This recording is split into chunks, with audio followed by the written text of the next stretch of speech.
Hi hello friends, chill out with Soumya. பாண்டரங்கத்துக்குள்ள வேலைகளை சரியா முடிச்சுட்டு அங்கிருந்த தேவாங்குகளோட விளையாடிட்டு இருந்தான் அந்துவன். இன்னொரு பக்கம் வலியையும் வேதனையும் வெளிக்காட்டாமல் வாழ்வது கூட ஒரு விதமான கலைதான்னு மதுரைக்கு வந்திருந்த பொர்சுவை அவ தோழி சுகமதி கிட்ட சொல்லிட்டு இருந்தா. அவளுக்கு என்ன சொல்றதுன்னு தெரியல. பொர்சுவைய பத்தி முழுசா தெரிஞ்சவ சுகமதி மட்டும்தான். வணிகர் குலத்தில் பெண்ணாக பிறக்கக்கூடாது சுகமதி. அதுவும் அளவற்ற செல்வம் கொண்ட ஒரு குடும்பத்தில் பிறக்கவே கூடாது. இணையற்ற பொன்னொழியில் திரளும் கண்ணீர் எவர் கண்களிலும் படாது. வழிந்தோடுவது நம் கண்ணீர் தான் என்பதை சில நேரம் நம்மாலேயே உணர முடியாமல் போய்விடும்னு சொல்லவே சுகமதி என்ன சொல்றதுன்னு தெரியாம அமைதியா கேட்டுட்டு இருந்தா. அவ பக்கத்துல இருந்த சக்கரவாக பறவையை பார்த்துக்கிட்டே சொன்னா, என்ன ஒரு உறுதி இந்த பறவைக்கு, மழை நீரை மட்டுமே அருந்துவேன். நம்மால் தான் எந்த உறுதிப்பாட்டையும் கொண்டிருக்க முடியவில்லை. சுகமதி அமைதியா அவ பேசி வார்த்தைகளை கொட்டி திக்கட்டும், இப்போதைக்கு அவளுக்கு அதுதான் ஆறுதல்னு பேச விட்டு கேட்டுட்டு இருந்தா. நானும் உறுதியேற்றிருப்பேன். கடற்புயல் மட்டும் என் அண்ணனை காவு கொள்ளாமல் இருந்திருந்தால். அவனின்றி நான் யாரை நம்பி உறுதியேற்பது? என் தாயின் மரணம் கூட எனக்கு நினைவில்லை. அப்போது நான் சிறு பிள்ளை. ஆனால் விரல் பிடித்து எனக்கு வாழ்வை சொல்லிக் கொடுத்தவன் என் அண்ணன் தான். நான் காதல் கொண்டதை அவனிடம் சொன்னபோது அவனுக்குள் ஏற்பட்ட மகிழ்வை வர்ணிக்க வார்த்தைகள் இல்லை. சாவக பயணம் முடித்து வந்ததும் நானே தந்தையிடம் சொல்லி இதற்கான ஒப்புதலை பெறுவேன் என்றான்.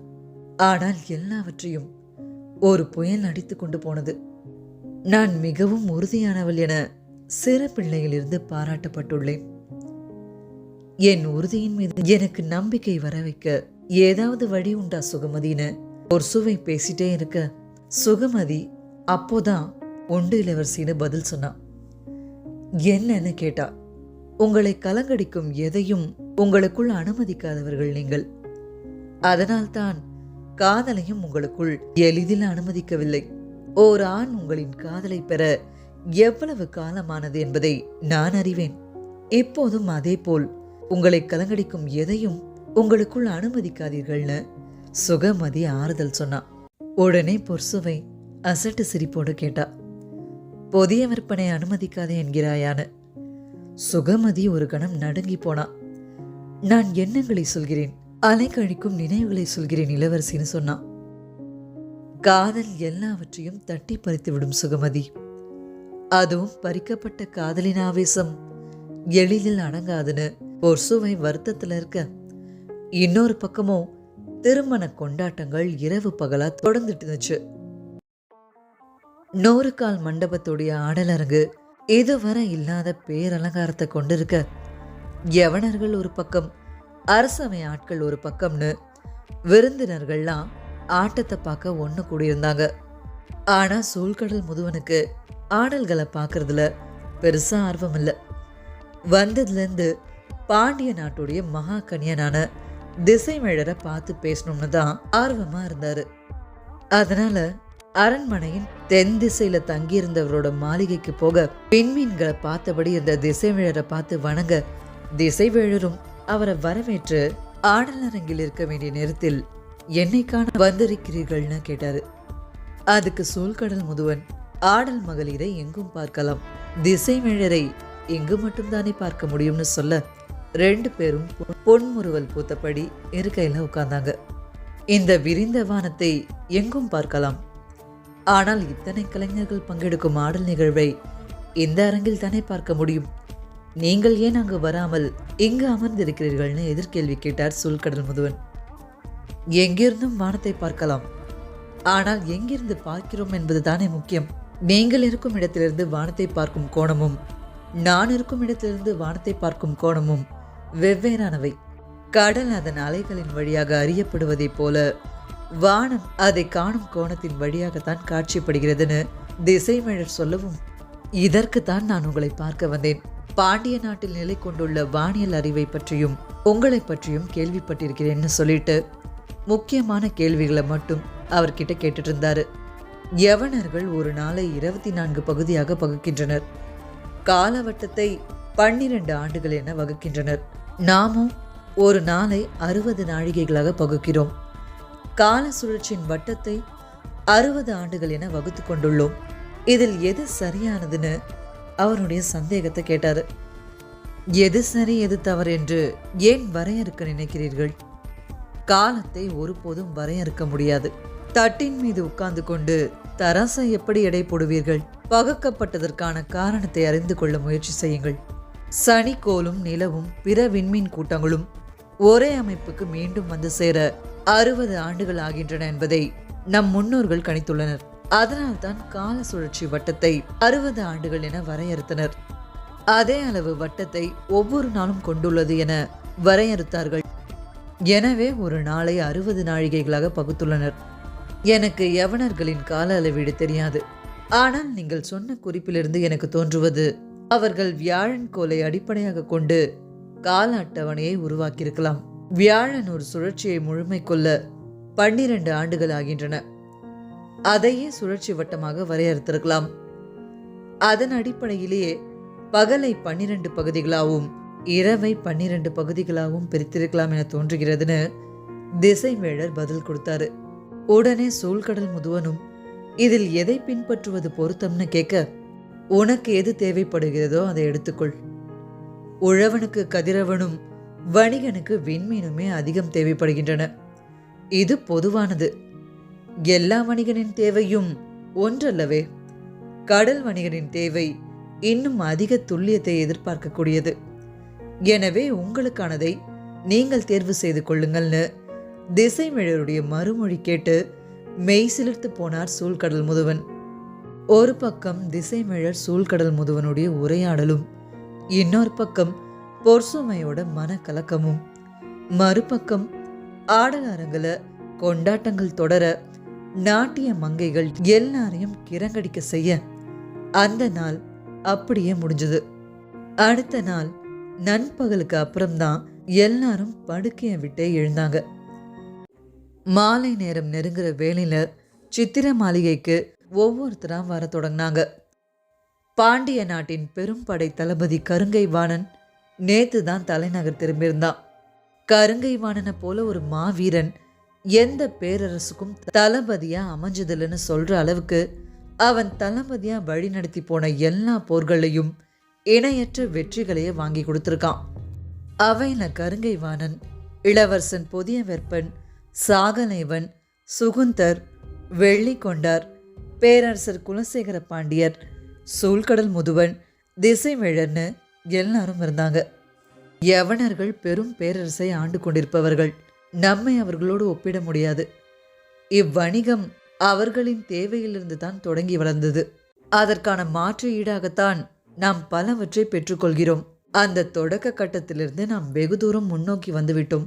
இப்போதைய நிலையில் கடல் வணிகத்தில் நமது கை ஓங்க வழி என்னன்னு சூழ்கடல் முதுவனை பார்த்து சுகுந்தர் கேட்டாரு.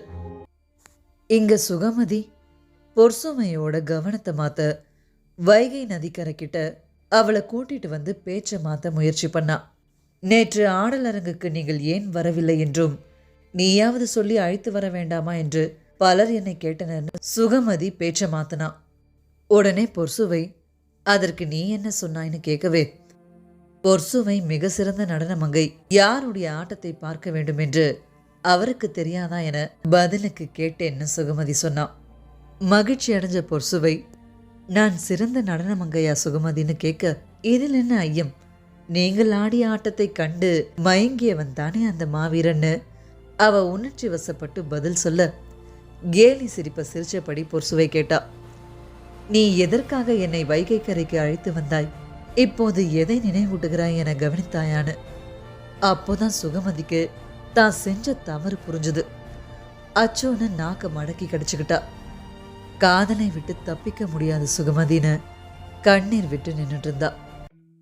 இங்க அரசவை பேச்சுக்கள் தேரனோட தொடர ஆரம்பிச்சுது. அதாவது கல் குடிச்சுக்கிட்டே பேசிட்டு இருந்தாங்க. அப்போ சூழ்கடல் முதுவன் சொன்னாரு, யவனத்தேரல் இதனினும் கடுஞ்சுவை கொண்டது, ஆனால் மனமற்றது. பாண்டிய நாட்டு தேரலின் தனிச்சுவையே மனத்தாலேயே மயக்குதல் தான். அதுக்கு சுகுந்தர், யவனத்தேரல் மனமற்று போகலாம், ஆனால் யவன அழகிகள் பார்த்தாலே மயங்க வைக்கும் மாயங்கள் என்றோ. அவர்களை என்ன சொல்வதுன்னு கேட்க சூழ்கடல் முதுவன் அப்போ ஏளனமா சிரிச்சாரு. இதுல சிரிக்க என்ன இருக்குன்னு சுகுந்தர் கேட்டதும், நீங்கள் பேரழகிகள் என்று வர்ணித்து மயங்குகிறீர்களே, அவர்களில் பெரும்பான்மையோர் யவன அழகிகள் அல்லர்னு சொன்னாரு. அவையில இருந்த எல்லாருக்கும் உச்சியில ஏறின மயக்கம் கீழறங்க பேரரசனும் திகைச்சு போனார். என்ன இப்படி சொல்கிறீர்கள்? அவர்கள் யவன அழகிகள் இல்லாமல் வேறு யாருன்னு கேட்க, அவர்கள் எல்லாரும் பாப்ரிகோன் அழகிகள். ஒரு சாயலில் யவன அழகிகள் போல் இருப்பார்கள். அவர்களைத்தான் கப்பலில் வந்து இறக்குகின்றனர். எங்களுக்கு உண்மை தெரியும் என்பதால் இம்முறை 3 பேரை மட்டும் யவனத்திலிருந்தும் மீதம் 20க்கும் மேற்பட்டோரை பாப்ரிகோனிலிருந்து அழைத்து வந்து பரிசளித்தனர்னு சூழ்கடல் முதுவன் சொன்னதை கேட்டு எல்லாரும் அதிர்ச்சியானாங்க. பரிசளிக்கப்பட்டவர்களில் 3 மட்டும்தான் யவன அழகிகள் என்று எப்படி சொல்கிறீர்கள்னு வெள்ளிக்கொண்டார் கேள்வி எழுப்ப, நாங்கள் வணிகத்தில் பெரும் பொருள் ஈட்டுபவர்கள் மட்டுமல்ல, பெரும் பொருள் இழப்பவர்களும் தான். இந்த ஏமாற்றம் ஒரு தரப்புக்கு மட்டும் என்று நினைத்து விடாதீர்கள், இரு தரப்புக்கும் தான் நிகழ்கிறதுன்னு முதுவன் சொல்லவும், ஏன் அந்த தரப்புக்கு என்ன இழப்புன்னு தெரிஞ்சுக்க எல்லாரும் ஆர்வமா இருந்தாங்க. இங்கே வாங்கும் முத்துக்களை 100 மடங்கு விலைக்கு அவர்களின் சொந்த நாட்டினரிடம் விற்பனை செய்கின்றனர். உங்களுக்கு தருவனவற்றில் நிறம்தான் வேறுபடுகின்றன, அவர்களுக்கு தருவனவற்றில் 100க்கு 100 வேறுபடுகின்றன. எல்லாரும் வாய் பிளந்து கேட்டுட்டு இருந்தாங்க. இதுதான் வணிகத்தின் நியதி. விற்கப்படும் இடத்தில் முடிவாகும் விலை பொருளுக்கு மட்டுமல்ல, அதை பற்றிய அறியாமைக்கும் சேர்த்துதான்னு சொல்லிட்டு இருந்தாரு. உடனே 100 மடங்கு அதிகப்படுத்தி விற்கிறார்கள் என்றால் அதை ஏன் அவர்கள் மட்டும் பெற வேண்டும்னு ஒரு கேள்வி வர, ஏனென்றால் இவ்வணிக பாதையின் கட்டமைப்பை கையில் வைத்திருப்பது அவர்கள் தானேன்னு முதுவன் விளக்கம் கொடுத்தாரு. அவர்கள் வைத்துள்ள கட்டமைப்பு என்ன என்பதை சற்று விளக்கமாக சொல்லுங்கள், அதன் பின் நாம் என்ன செய்யலாம் என்பதை பற்றி சிந்திக்கலாம்னு கேட்டாரு சுகுந்தர். இது ஒரு பக்கம் இருக்க, இங்க வைகை நதி கரையில சுகமதி பொற்சுமையை பார்த்து கேட்டா. என்னால் இன்னும் நம்ப முடியவில்லை, எதனால் தங்கள் தந்தை இந்த முடிவை எடுத்தார்னு. அதுக்கு பொற்சுமையும் பாண்டிய நாட்டு முத்துக்கள் 100 மடங்கு அதிக விலைக்கு யவனத்தில் விற்பனையாவதை அறிந்துத்தான்னு சொல்லவும், அதற்காகவா எடுத்திருப்பார்னு சுகமதியும் கேட்க, வேறு எதற்காக எடுத்தார்? மிளகின் விலை இதைவிட அதிகமாக இருந்திருக்குமே, ஆனால் இத்தனை கப்பல்களும் முசிறியில் தானே நங்கூரம் பாய்ச்சிருக்கும்னு பொற்சுமை சொன்னதும் சுகமதி திகைச்சபடி நின்றுட்டு இருந்தா. என்ன சுகமதி பேச்சே இல்லாம இருக்குன்னு கேட்டதும், இல்ல ஒன்றும் இல்லைன்னு அவ உணர்வுகளை மறைச்சுக்கிட்டு, நான் ஏதாச்சும் உங்ககிட்ட தப்பா கேட்டுட்டேனான்னு கேட்டா. இல்ல, என்னுடைய ஆசான் ஞாபகம் வந்துச்சு, அவரை பார்க்கணும்னு இருக்குன்னு கபிலரை பத்தி பொற்சுவை சொல்லிட்டு இருந்தா. அவர் ஏன் இன்னும் மணவிழாவுக்கு வராம இருக்காருன்னு கேட்டதும், தெரியல, இன்னும் கொஞ்ச நாட்கள் தானே இருக்கு, அதுக்குள்ள வந்துடுவார்னு நினைக்கிறேன்னு சொன்னா. பாண்டிய பேரரசரோட போற்றுதலுக்குரிய பெருங்கவியாச்சு உங்க பேராசான், பின்ன எப்படி வராம இருப்பார்னு சுகமதி சொல்ல, இத பத்தி தெரிஞ்சிருந்தா தானே வர முடியும்னு பொற்சுவை நினைச்சபடி இருக்க, ஏன் வேந்தர்கள் சிற்றரசர்கள்னு எல்லாருக்கும் அழைப்பு அனுப்பியாச்சு, தீவு கூட்டங்கள் எங்கிருந்தும் வணிகர்கள் வந்திருக்காங்க, அப்புறம் அவருக்கு மட்டும் தெரியாம இருக்க வாய்ப்பில்லையேன்னு சுகமதி கேட்டா. உதட்டோரம் ஒரு சின்ன சிரிப்போட பொற்சுவை தொடர்ந்தா. அவர் பரம்பு நாட்டுக்கு போயிருந்தா எப்படி தெரிஞ்சிருக்கும்? இந்த மாதிரி செய்திகள்லாம் போய் சேராத ஒரே நிலப்பகுதி அதுவா தான் இருக்க முடியும். ஆசானும் அங்க போகணும்னு பல வருஷமா ஆசைப்பட்டுட்டு இருந்தாரு, அது ஒரு வேளை இப்ப நடந்திருக்கலாம். அவரை பார்த்த கணமே உடைஞ்சு அழுதுருவேன், அதனாலதான் அவரை பத்தி நினைக்காம இருக்கன்னு பொற்சுவை அமைதியாகிட்டா. அடுத்த நாள் அரசவைக்கு ஒரு வரைபடத்தோடு வந்தாரு சூழ்கடல் முதுவன். எல்லாரும் சுத்தி நிற்க பார்த்ததும் புரிஞ்சது அது யவன வரைபடம்னு. இவ்வணிக பயணம் 3 இடங்களில் தங்கல்களை கொண்டது. அதாவது தங்கல்னா ஒரு ஸ்டாப் பாயிண்ட் மாதிரிங்க. கொற்கையிலிருந்து புறப்பட்டால் முதல் தங்கல் சிந்து ஆறு கடற்புகும் இடத்தில் இருக்கும் பாப்ரிகோனில். அங்கு ஓய்வெடுத்து கொண்டு தேவைப்பட்டால் அடிமைகளை மாற்றிக்கொண்டு கப்பல் புறப்படும். அங்கிருந்து செங்கடலின் முனையில் இருக்கும் பெர்னிகே துறைமுகத்துக்கு செல்ல வேண்டும். அங்கிருந்து பொருள்களை கழுதைகளின் மீதேற்றி நடத்தி மணற்பரப்பை கடந்து நைல் நதியில் இருக்கும் கோபடஸ் துறைமுகத்துக்கு கொண்டு செல்ல வேண்டும். அங்கிருந்து மீண்டும் கப்பல் மூலமாக யவனத்தை அடைய வேண்டும். யவனர்கள் தமிழ் நிலத்தில் 2 கோட்டைகளை கட்டி வீரர்களையும் எண்ணற்ற அடிமைகளையும் தங்களின் நாவாய்களை பழுது பார்க்க தேர்ந்த தச்சர்களையும் வைத்துள்ளனர். இதே போன்று பாப்ரிகோன், பெர்னிகே, கோபடஸ் ஆகிய 3 இடங்களிலும் கோட்டைகள் அமைத்து எல்லா ஏற்பாடுகளையும் செய்துள்ளனர்னு சூழ்கடல் முதுவன் சொன்னாரு. பிட்வீன் கலம் அண்ட் நாவாய்னா ஒன்றும் இல்லைங்க. சங்ககால தமிழர்கள் கடல் வணிகத்துக்கு பயன்படுத்தின கப்பல்களை தான் கலம்னும் நாவாய்னும் சொல்லப்படுது. வாயில் இருக்கிற நாக்கு போன்ற அடியமைப்பை கொண்டிருக்கிறதால நாவாய்னு குறிப்பிட்டாங்க. சரி, கதைக்குள்ள வருவோம். இப்பெரும் பயணத்தில் மேலிமேடும் மங்களகிரியும் கடற்கொள்ளையர்கள் அதிகமுள்ள பகுதி. அதேபோல் செங்கடலிலிருந்து பெர்னிகே செல்லும் வழியில் பாலை மணற்பரப்பில் கருங்கொள்ளையர்களின் தாக்குதல் அதிகம் நிகழும். அவற்றை சமாளிப்பதில் சிறு தவறு நடந்தால் கூட எல்லாம் அழியும்னு முதுவன் சொல்லிட்டு இருந்தாரு. உடனே பெர்னிகேவை தாண்டி நாம் ஒன்றும் செய்ய முடியாது. ஆனால் இங்கிருந்து பெர்னிகே வரையிலான பயணத்திற்கு நாம் சில தங்கல்களை ஏற்படுத்த முடியும் அல்லவான்னு சுகந்தர் கேட்டாரு. அதுக்கு வெள்ளி கொண்டாரும், நமது நாட்டில் யவனச்சேரியை அவர்கள் அமைத்துள்ளதைப் போல பாப்ரிகோனிலும் பெர்னிகேவிலும் ஒப்பந்தம் செய்து கொண்டு நாம் தங்கல்களுக்கான கோட்டைகளை அமைக்கலாம்னு சொல்ல, யவனர்களால் தங்க வைக்கப்பட்டுள்ள வீரர்கள், அடிமைகள் எண்ணிக்கையை விட 2 மடங்கு எண்ணிக்கையில் நம்மால் தங்க வைக்க முடியும். மேலிமேட்டிலும் மங்களகிரியிலும் கடற்கொலையை நடத்தி கொண்டிருப்பவர்கள் யார் என நமக்கு தெரியும். அவர்களை எப்படி அடக்குவதெனவும் நமக்கு தெரியும்னு கொஞ்சம் மாணவத்தோடைய கருங்கைவாணன் பேச, பேரரசர் குலசேகர பாண்டியன் இது எல்லாத்தையும் கவனிச்சிட்டு இருந்தாரு. அப்போ சூழ்கடல் முதுவன், உங்களுக்கு எத்தனை யவன கோட்டைகள் இருக்குன்னும் அதில் எத்தனை வீரர்கள் இருக்காங்கன்னு மட்டும்தான் தெரியும். ஆனால் யவனர்களுடைய வலிமை கோட்டைகள்லையும் வீரர்கள் கிட்ட மட்டும் இல்லை, நிறைய பொறிகள் வச்சிருக்காங்க. அதுதான் அவங்களுடைய வலிமைக்கு அடிப்படைன்னு பொறிகளை பற்றி பட்டியலிட ஆரம்பிச்சாரு. பெரும் தோல் கயிற்றால் இழுத்து கட்டப்பட்டு கவட்டை போல் இரும்பு கம்பிகள் நீண்டபடி கோட்டை மதிலில் நிறுத்தப்பட்டுள்ள எந்திரவில். அதை இயக்க ஒரு சிலர் போதும். அதிலிருந்து ஒரே நேரத்தில் 100கணக்கான அம்புகள் பாய்ந்து வெளிவரும். 2 எந்திரவில்கள் இருந்தால் கோட்டையை எதிரிகள் நெருங்க விடாமல் பார்த்து கொள்ளலாம்.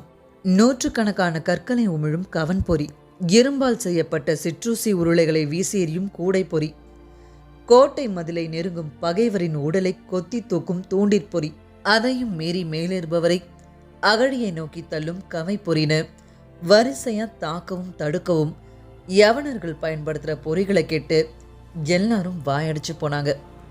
கொஞ்ச நேரத்துக்கு பேச்சே இல்லை. உடனே இளவரசன் புதிய வெப்பன் நமது கலன்களை விட யவனர்களின் நாவாய்கள் சிறப்பு மிக்கவையா, 2க்குமான வேறுபாடுகள் என்னன்னு கேட்டான். அதுக்கு சூழ்கடல் முதுவன், கடற்பயணத்தின் வலிமை என்பது கப்பலோடு தொடர்புடையதல்ல, கணிதத்தோடு தொடர்புடையது. வானியலும் நிலவியலும் பற்றிய கணித அறிவே கடற்பயணத்தின் வெற்றி தோல்வியை முடிவு செய்கிறதுன்னு சொன்னாரு.